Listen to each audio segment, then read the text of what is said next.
যেই মেয়েরা ভাবে यार हम तो मुकाबला करके ही रहेंगे, हम तो जवाब दे के ही रहेंगे, हम किसी की नहीं सुनते, हम किसी की नहीं मानते। बाप रे बाप, আমার বাবা অনেক অমুক বিজনেস ম্যাগনেট, আমার বাপের অনেক টাকা আছে, আমি স্বামীকে গুনি না।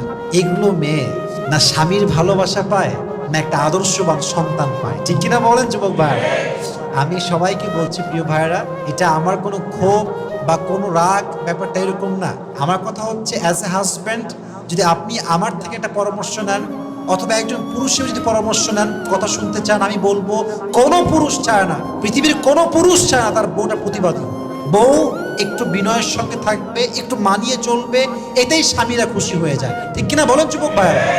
ইভেন প্রত্যেকটা স্বামী চায় আমি ধমক দিলে বউটা চুপচাপ ধমকটা শুনে বলবে ঠিক আছে জান, ঠিক আছে, আমি এটা ফলো করার ট্রাই করবো। হ্যাঁ তুমি করলে কেন? আমি করবো, তোর বাপের কি? এটা বললে কি সংসার টিকবে যুবক ভাইরা?